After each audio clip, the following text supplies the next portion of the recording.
National security is a premise for national economic growth and development of nations. This is because peaceful nations attract foreign investors, while domestic investors freely operate the economy with little or no tensions and apprehensions. Nigeria is presently witnessing high level of insecurity coming out in different forms across the nation. Militia groups in the south, insurgency and kidnappings in the north, agitations for secession in the east and west. This situation has no doubt led to loss of lives of hundreds of thousands of people, while millions have been displaced and many more lost their property and means of livelihood. How did Nigeria get to this point? What is the way forward? This week on Late Edition, our attention is on national integration, peace and security. I am Ekene Ndulue. Thank you for joining me.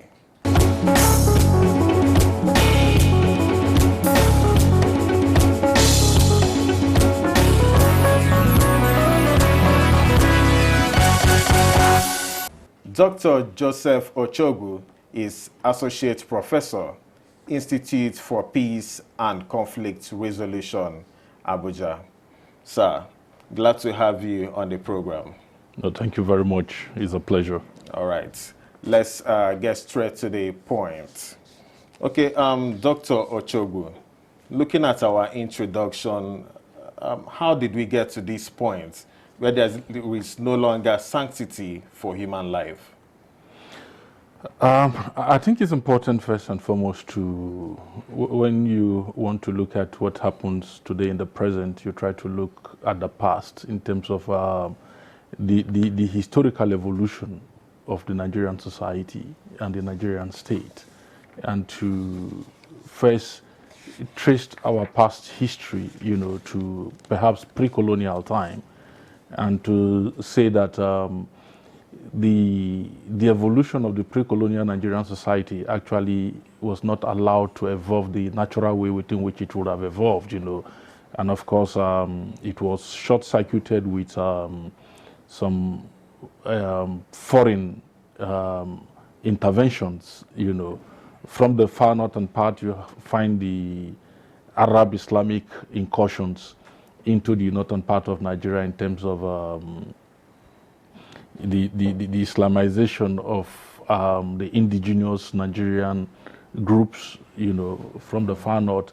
And then from the coastal regions, you find the incursions and the advent of European missionaries, you know, either Portuguese around the Lagos area, or the British, the Germans, and all these foreign incursions that short-circuited the natural evolution of the pre-colonial Nigerian society, and then made Nigeria a colonial entity, you know, largely divided among different European powers. If you go towards the Taraba area, you see there is a German territory around those places and all that. And then, of course, we were under the British colonial rule. It is instructive, too, to note that at the pre-colonial time, there were a lot of slave trading going on. And when you're talking of slave trading, you're talking of cases of injustice, cases of violence, because nobody will look at you for you to take him into slavery. There must be a perpetuation of violence. There must be a suppression of that fellow human being before you're able to seize that person into slavery.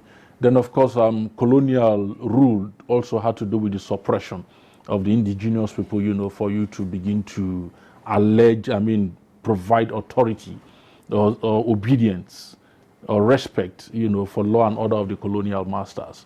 And then you have to pay him taxes and all that. And then if you don't, there is the colonial police or the colonial army, you know, to suppress you, to make you to come under rulership.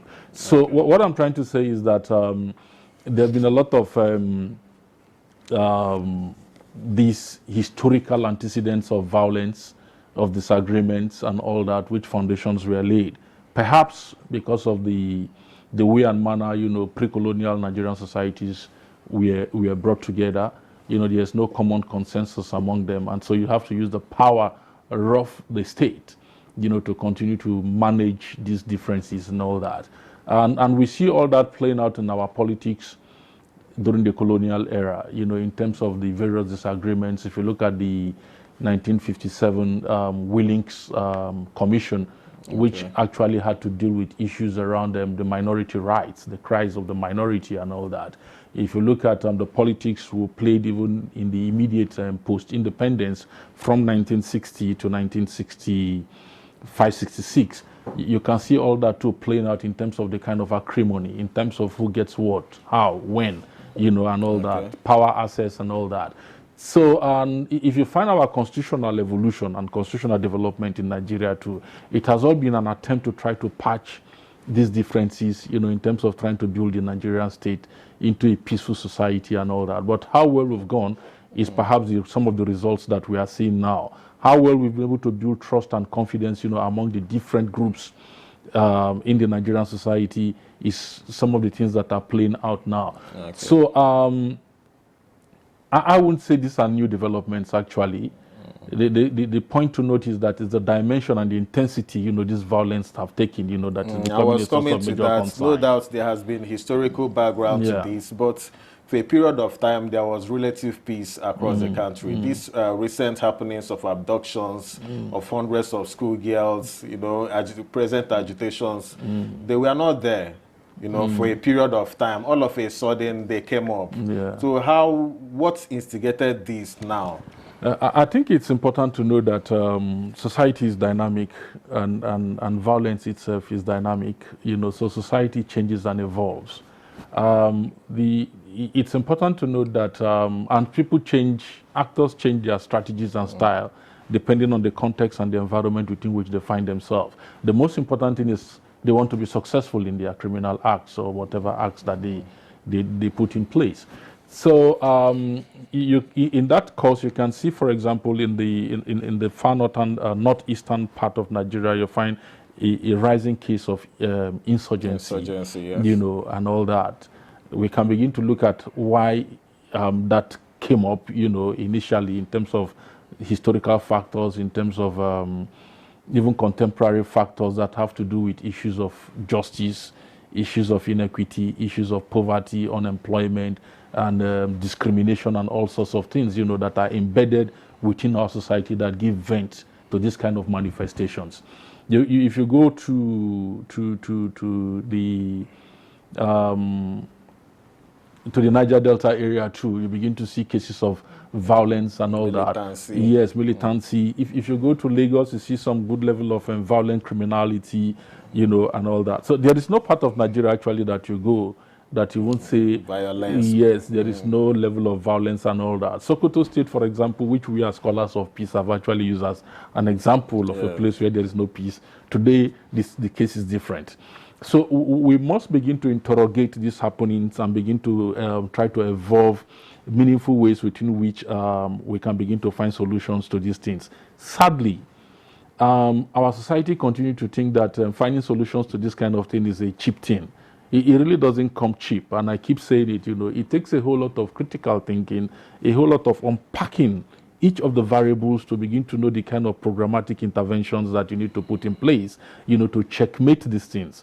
And I don't think that we've really started that aspect of work in terms of how we begin to build peace in our Nigerian society, other than the mouthing, we hear around in different cycles around the need for peaceful coexistence, the need for peaceful coexistence. Our practice, must justify some of the actions and the results that we are getting. And if we are not getting peaceful results, it means that the kind of practices that we are putting in place is questionable, and we need to further reinterrogate that and then to put the right things on course. Okay, following these conflicts, violent conflicts and agitations all over the country, one thing that keeps coming up is the issue of restructuring among the non-state actors. When you hear that restructuring, what comes to mind? What does it mean to you, restructuring? Yeah, I think the point to note is that when we started, I tried to lay a historical foundation, for why these things are like this. It takes a good management, in terms of how you manage the diversity of Nigeria, the different interests in Nigeria, how you are able to manage it as a government, as a system, to be able to keep it together without actually some of these cries. We can look at restructuring, okay, if we're looking at is a political restructuring in terms of how do we restructure. And I think that whether we like it or not, it will be important that we begin to think around these issues. Though restructuring means different things to different people, and all that, but it's important to note that the structures of government that we have in terms of the federal, the state, and the local, it is evident that it is not delivering what it needs to deliver to the people in terms of service delivery. Because at the core, at the center of conflict that you see is the absence of service delivery from public actors. When we talk of service delivery, we are talking of policing, security, we are talking of water, we are talking of electricity, we are talking of health, we are talking of education, we are talking of everything that makes life good for an average citizen. And when that delivery is in deficit, then there is always a problem. And when there is a struggle over the limited available resources, to the people, then there will always be a contestations among different groups of people on how they are able to get the resources to meet their own needs. So the government at the local, state and federal must begin to find a more effective way to deliver some of these results. And I think that in the last 20 years, the way and manner we've delivered these services to the Nigerian people is a bit not effective to meet the yearnings and aspirations of the people. And that is why you see partly the manifestations of pressure for restructuring, pressures for violence, coming from different quarters that we can think about. Okay, and when you talk about service delivery, I know from your Institution for Peace and Conflict, Institute of Peace and Conflict Resolution, you must have done researches across Nigeria. And when you talk about service delivery, what would you say are the major contending issues when you look at these regions and their various forms of agitations? What issues are peculiar to what regions? Yeah, we at the institute there is a study we do. I think every fourth year we do that study called the Strategic Conflict Assessment of Nigeria, which does a mapping, of the entire Nigerian conflict landscape, in all the states and local governments and all that. There are peculiarities, and there are context specific conflict, to different regions in Nigeria and all that. While, for example, in the Niger Delta area, the narrative that dominates the conflict environment there is that of resource control. The agitation for resource control is the maximal thing. But in the same Niger Delta too, there are communal conflicts. There are other issues around unemployment, other issues around this poor service delivery that I'm talking about in terms of lack of infrastructure and all that. And this one actually is a common thing across the country, in terms of people, poor access to healthcare, poor access to education, poor access to market, and produce and the means of productions and all that by Nigerian people. That cuts across the entire federation. The specific component you find in different other aspects that actually sounds the dominant narrative. It's not as if there are no other crises. Even in the Northeast, for example, it is not just about Boko Haram. There are other issues. There are issues like of farmers' crises, religious discriminations, lack of access of certain people, to government offices and all that. That all those things add up, to further provide vent for major conflict like the Boko Haram insurgency that you see happening. Even in the Niger Delta, for example, even if you give, for example, 100% resource control and the kind of management system that we have in place right now, you still find conflicts happening in that place there.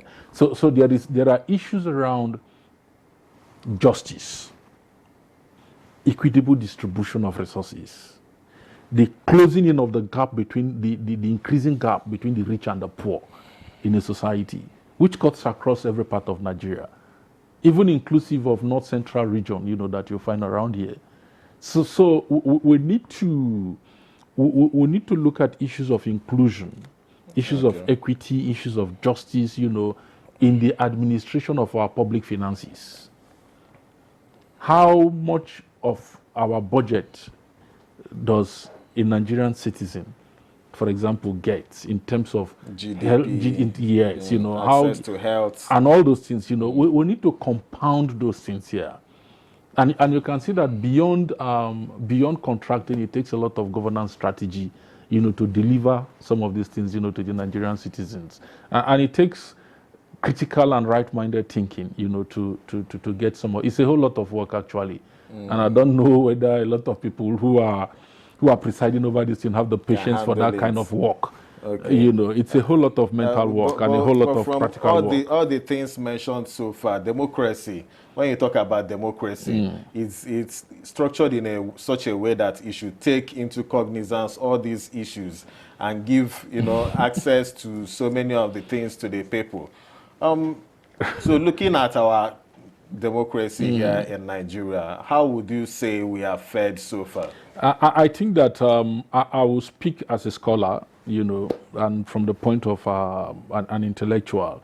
Since 1999 till date, the kind of democracy we've actually preoccupied ourselves is electoral democracy. We are more preoccupied with elections.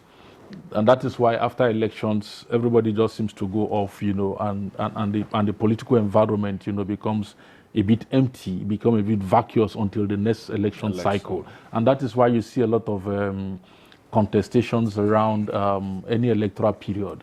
It looks as if Nigeria is going to end.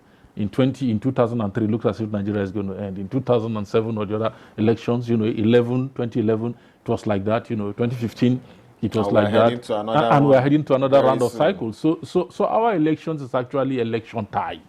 It is not in terms of the delivery of democracy, in terms of delivery of justice. In terms of the so-called dividends of democracy. Yeah, in Nigeria they call it dividends of democracy, or what is it, stomach infrastructure. No, that is attributed to election. Yeah. So democracy, the essential ingredient of democracy itself is good governance.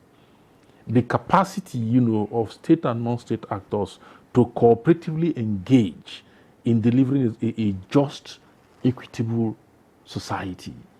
How well, since 1999 till date, you can see that there is an increasing gap between the rich and the poor, which cannot be, which is not justifiable in any way.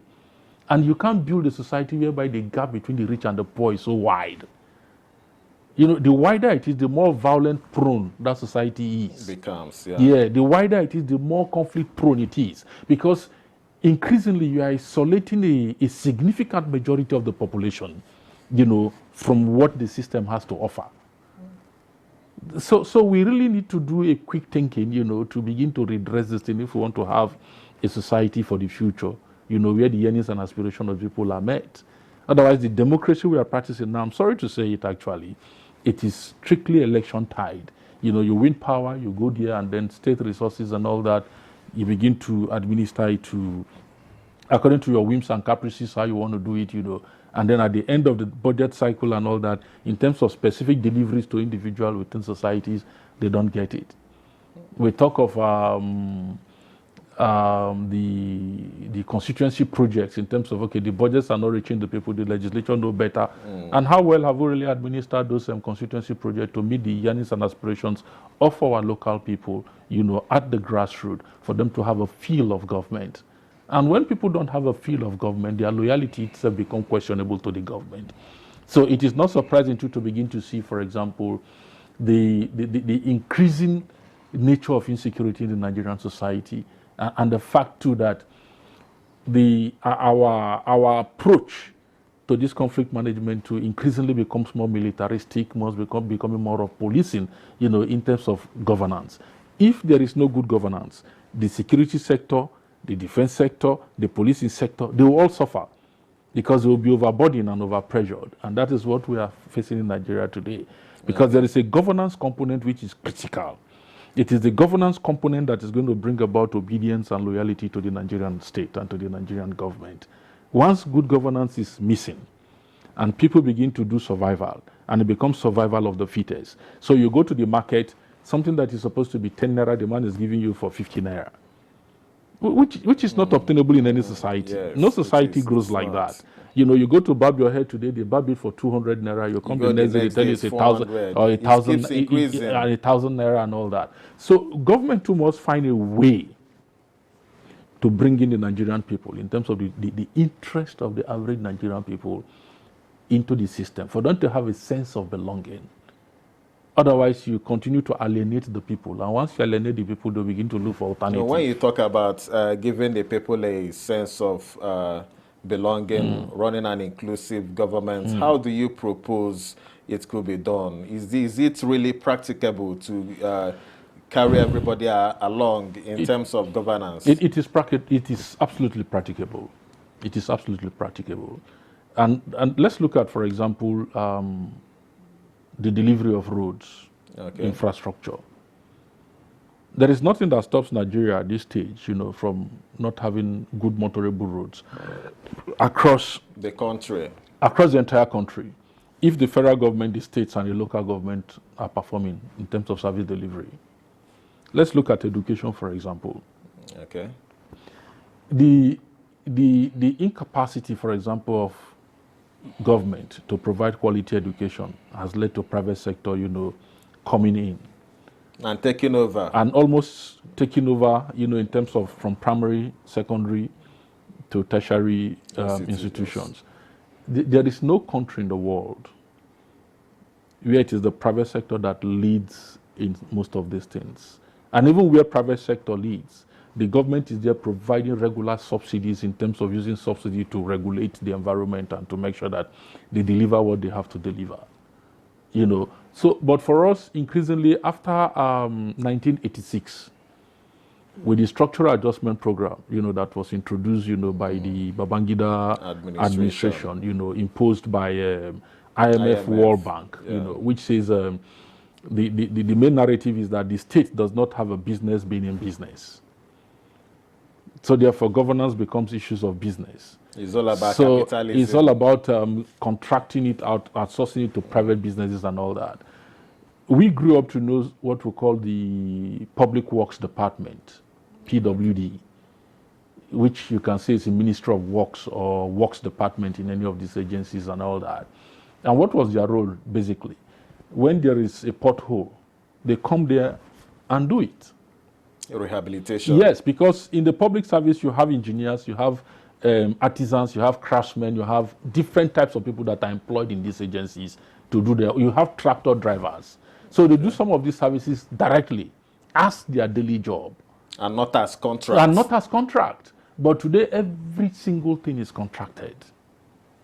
Every single thing is contracted. So those people that were employed... commission and kickbacks. I don't know about that anyway, but I know that, of course, that will obviously influence some of these things here. Yes. So we need to begin to reinterrogate some of these philosophies or neoliberal philosophies that are introduced in our environment and begin to adopt the ones that we think are context relevant to us as Nigerians, instead of holistically taking a template and running with it. There are some templates you bring from other countries into your country, and you try to play it just will not work. It doesn't fit the Yes, because the dynamics are different. The contexts are different.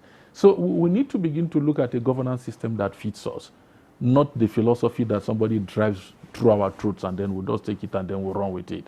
And of course, we too have not really helped matters in terms of issues around corruptions, issues around how we do certain things.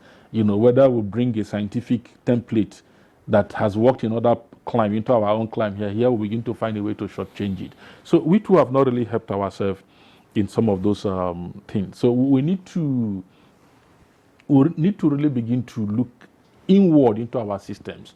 For example, if you are going to Kefi today, the road in Kefi was made constructed not too long ago, you know.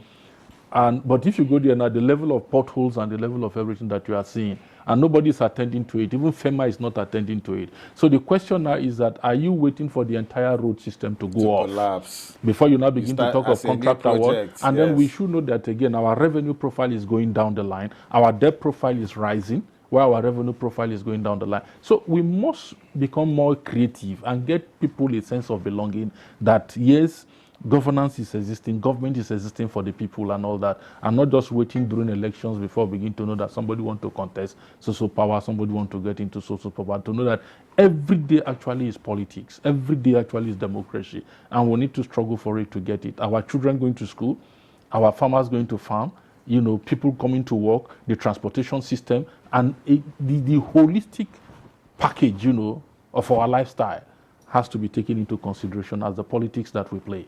Okay, let's go for a break now. We've been speaking with Dr. Joseph Ochogwu. When we come back, we start from the issue of corruption. Stay tuned.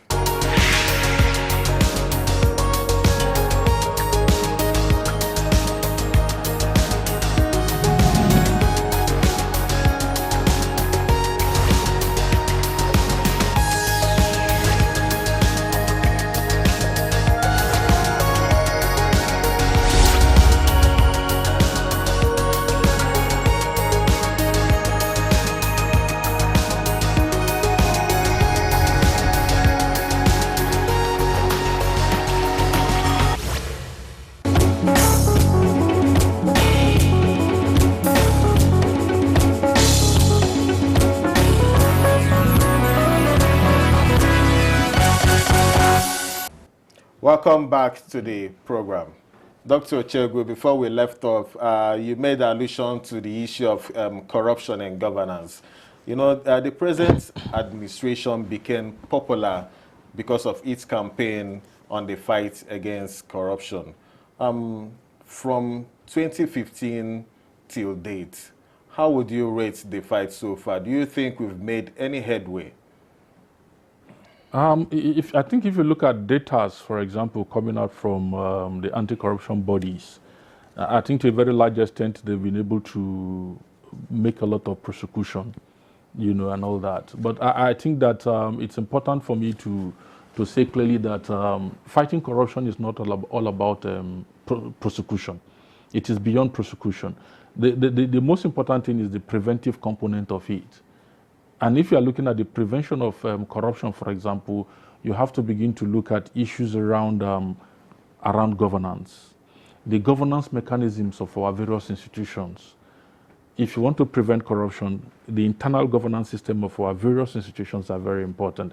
And why I'm saying that is this, and that is why I say this thing is not a cheap thing. It's a more deep thinking, and then providing parameters and measures, within which we can checkmate these things. And I'm going to just cite a good example. Okay. Since that same 2015 till now, we've gone through inflationary trends, that have actually spiked up the income level, reduced the value of the income of an average Nigerian worker and all that.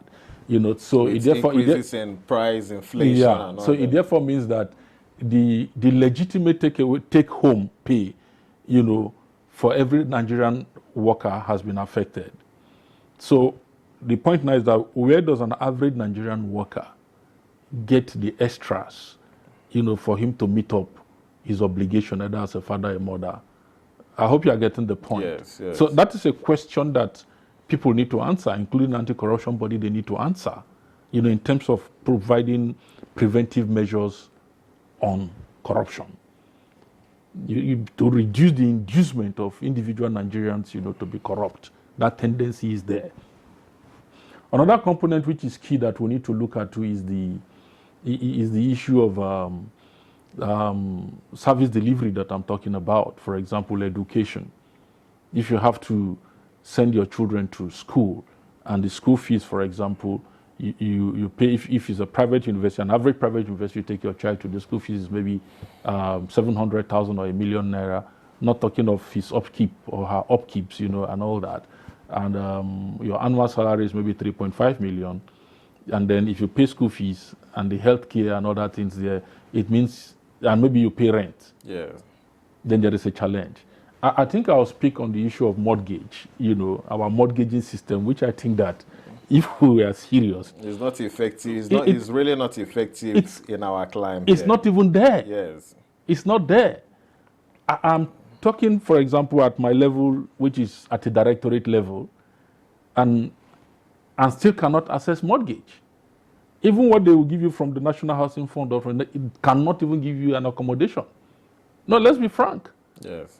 So you work for 30, 35 years and you cannot build a house. So we need to check all this system. It is okay, to look at politically exposed persons in terms of because they have access, they control the votes, so they can dispense. So it's easy to nab them, or the Yes. accountant, in the ministry to easily nab them that they are corrupt and all that. But this entire civil service, but we have to look at the workforce, entire public service system and see, for example, how can an officer on level 8 who is newly employed get an accommodation that he can pay for over a period of 30 years. All the mortgage services you see being advertised, the payment period is 12 months, maximum 24 months. How many Nigerians can access that mortgage? At 30,000 naira minimum wage. At 30,000 naira minimum wage, how many Nigerians can access that mortgage? I think we are just joking.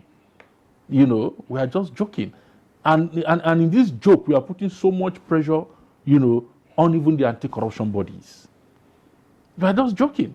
Because you build an estate, of course, because it's private sector driven, the person expects return on investment. Yes. So what, for example, denies government from going into massive housing projects in some of these places? I know there are housing projects that are going on there, but how affordable or accessible those things are? At my level, at a directorate level, I can't even afford such facilities of maybe 10, 20 million naira in realistic terms. Except maybe I do some bit of consultancy here and there, to be able to make up. To mop up. And how many Nigerians can actually do consultancy? And how many consultancy opportunities are even available? So we really need to bring out the best in our people. We really need to create an enabling environment, enabling working environment, and at the core of it, to begin to open up spaces for development in this country. Because from my own research, even from the crisis in Plateau, Benue, and a lot of other these places, is the absence of development. And there is pressure on these older areas that would think that they are developed. So because of this pressure on an increasing population, and there are no new areas, today we see Lagos has developed into Ogun State. Yes. Even expanding into the Atlantic Ocean. By private individuals. Yes. Yeah. Today, if you look at Abuja, for example, Abuja have increased into different areas, still by private individuals. So I think that government officials, including myself, we need to be more creative, smart, and help the government to think properly and to do the right thing.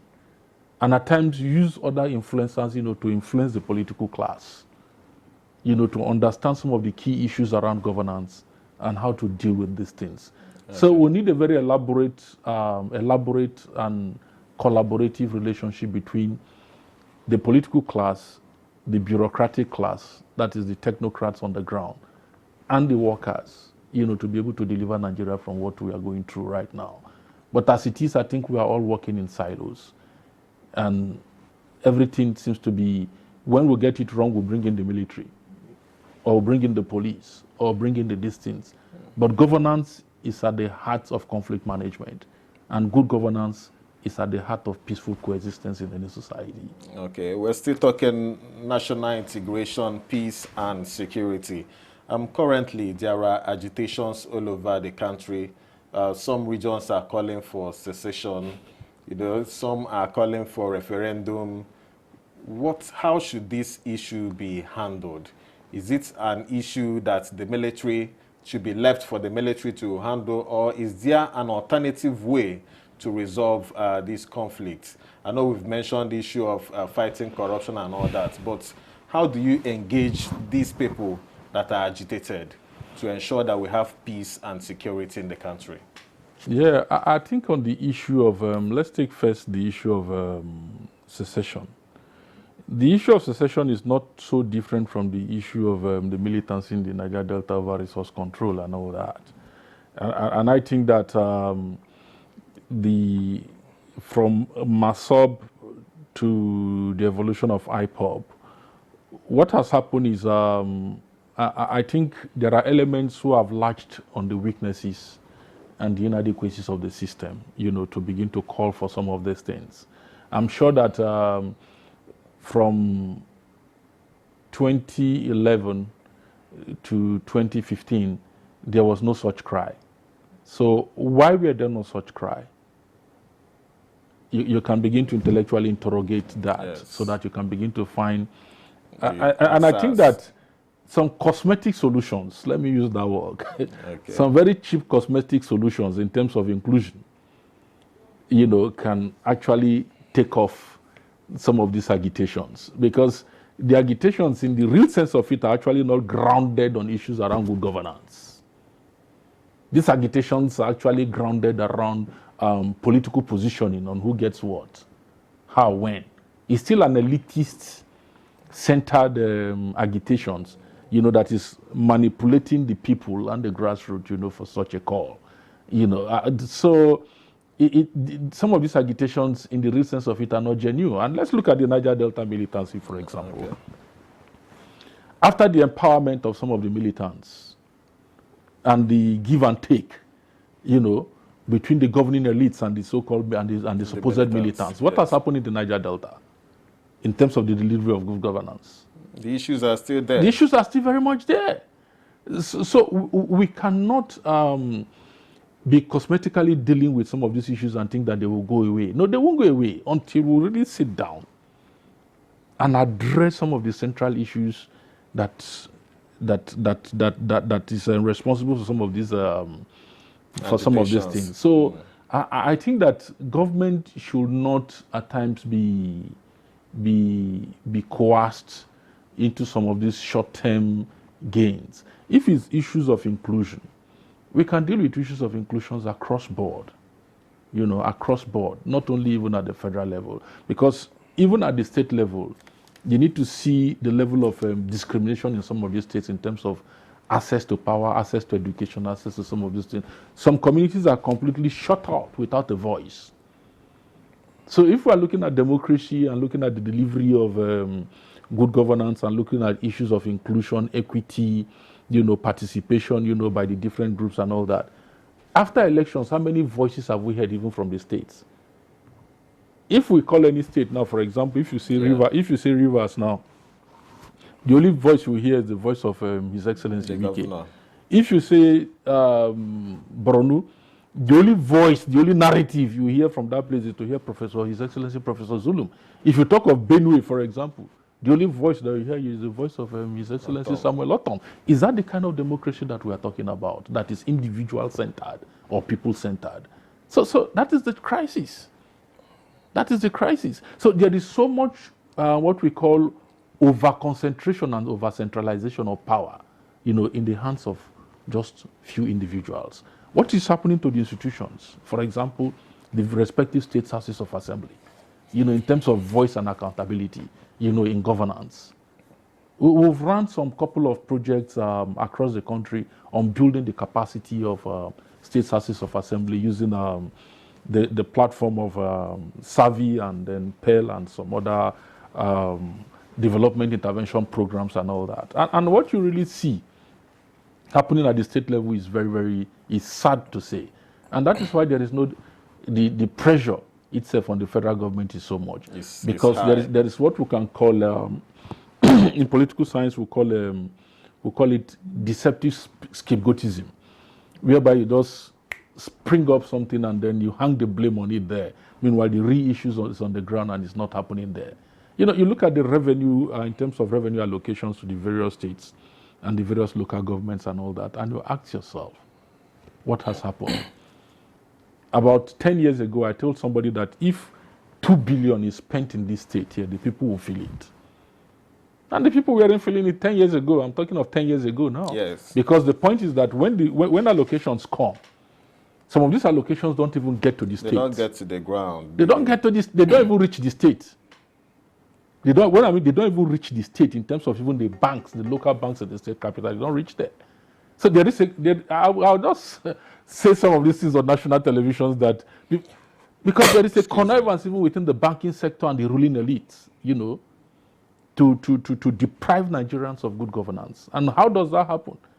I think there are some cases EFCC is tracing, and I think that they should make some of these things public knowledge so that Nigerians are aware where these problems are coming from, instead of at times also blaming some of these blaming things. The wrong yes, persons. Because the money does not go down.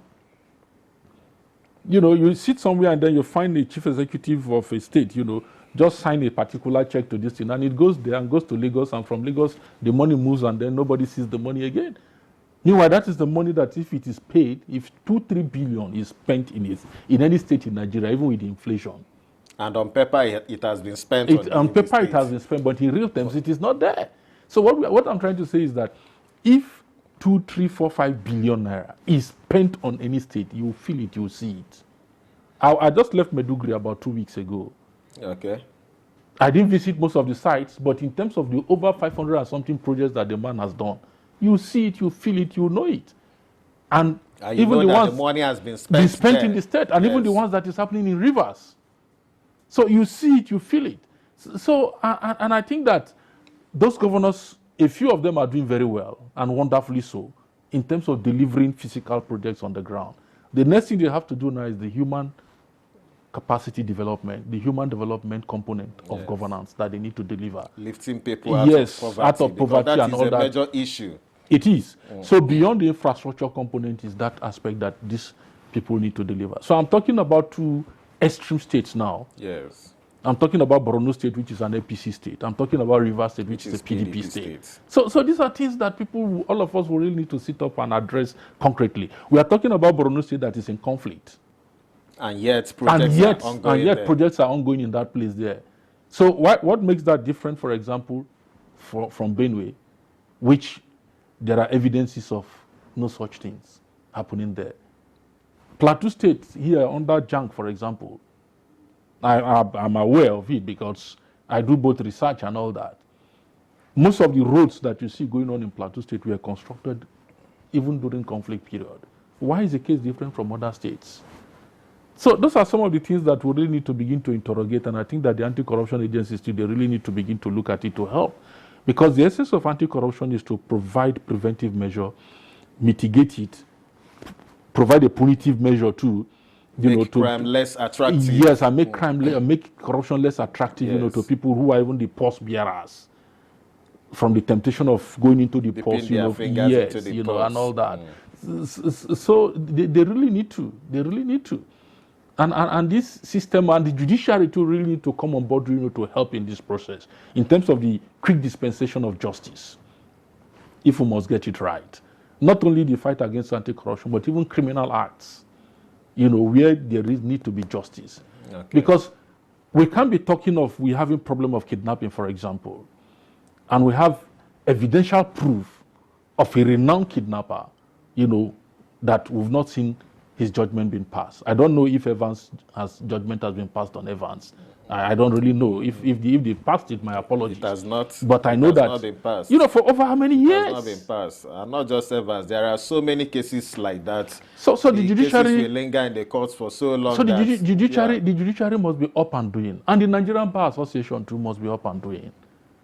In terms of professional pressure groups and interest groups who have come in, what really is your interest for this country? Okay, let me cut in here. Earlier you made allusion to the issue of inclusion.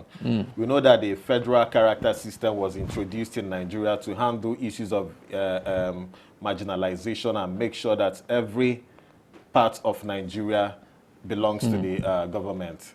So how has this been so far? How has it fared?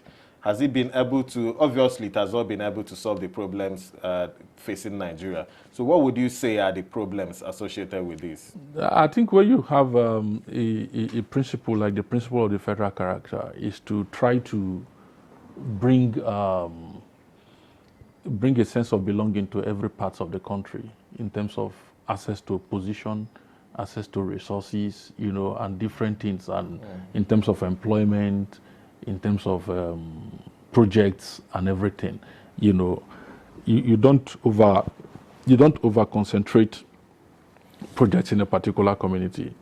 And if you look at the Nigerian political space in terms of how we've divided it according to local government, according to states, according to geopolitical zones, and all that. So I think those principles are still in place in terms of employment. But the point is how well that is playing out is a different thing altogether in terms of how has he been able to solve the problems? Yes, in terms of the responsible officers, and all that. It is even the same principle, you find the principle of quota system in the educational sector and all that. I think that some of these things needs to be reviewed, because that is why, again, people are talking about issues around devolution of power. To give more power, less power to the center. Power from the center, yes, get it down. And let power go down, to ensure that the development is downward, and then people can actually begin to feel governance. Governance and democracy are experiment. We've experimented thus far over 20 years, and we're having challenges and problems. Can we begin to re-engineer our system again to make it fit for purpose? If it is not currently fit for purpose. And I think that is why some people are calling for constitutional reforms or constitutional amendment and all that. I think that those that feel too that they are dominant in power should be charitable enough, to know that some of these things cannot continue for too long, in terms of the kind of pressure that it gives to the system. Otherwise, you're going to burst. The bubble is going to burst. You understand the point? So you cannot continue to put a new wine, in an old keg. The capacity for the old keg to hold that new wine will not be there. It will weaken it, it will slacken it, and if you are not careful, it will just burst. So we hope that we are able to manage this system in such a way that we are a system that is in transition, whether we want to agree or not. Okay. It's a transition period in terms of how we govern ourselves and how we lead ourselves. So we don't really have much time now. I want us to touch on the issue because we talked about getting governance down to the grassroots. What comes to mind is the local government. For now, they are practically non-existent in most states of the country. Looking at how did it get this bad in terms of local government administration? I have had cause as a secondary school student to follow my late uncle, who was a contractor to Ochogwu division. It's a local government, it's a business, a local government system. And there were tractors in that place there. Okay. They had the public works department, they have an agri department. It was very effective, very, very effective. There is no local government you go now that you are likely going to see any either tractor or bulldozer or a walk mower machines, or any of those things there. We need to begin to revive all those things. It is good too that His Excellency, Mr. President, have passed an executive order to make sure that even the fund, gets directly to the local government. Because the advantages that state governors have been taking is this state-local government joint account. So once that joint account comes in there, it is the governor that holds it. But I think that that has been separated to a very large extent. But again, it is the governors, they still have an overriding power, over these local governments and all that in terms of election using the state's independent electoral commissions. So if a local government messes up, he knows that he's not going to come back. They will use that to ambush them out of power. So there is a way they do a blackmail around this system. But I think that it is always work in progress.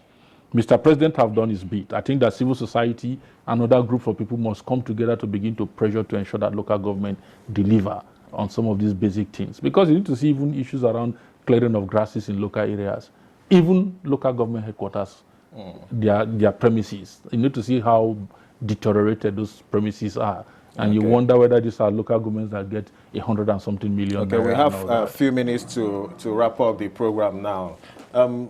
We know that security cannot be handled by government alone. It requires everybody to come on board. Yeah. What do you think should be the role of Nigerian citizens in ensuring that there is peace and security across board? I think that irrespective of the inflation, irrespective of the alienation, irrespective of the deprivation, it is clear that security is of concern to everybody, particularly to peace-loving citizens. The average Nigerian citizens want peace. So the point now is for us to begin to, I think, effectively cooperate with our security system, particularly the police, which are on the ground, And I think that they all have their numbers out there, for us to report crimes when we see them, for us to report developments when we see them. And if we cannot, we can report through a lawyer, in case we are scared, of how we report happenings around our environment and all that. And I think too that our policing system too need to be strengthened for them to be able to deliver certain results, to the Nigerian citizen, because they are the first line, of engagement between the state system and the citizens. So that has to be improved tremendously. I think that the concept of community policing too that was introduced, I have not seen some of the impact. Sorry, of the unfortunately, we have run out of time. We have run out of time. We all pray for a peaceful and united Nigeria. I have been speaking with Dr. Joseph Ochogwu, Associate Research Professor, Institute for Peace and Conflict Resolutions. Thank you for your insights, sir. No, thanks a lot. All right, and this is where we wrap it up on this edition of the program. I am Ekene Ndulue. Thank you for watching.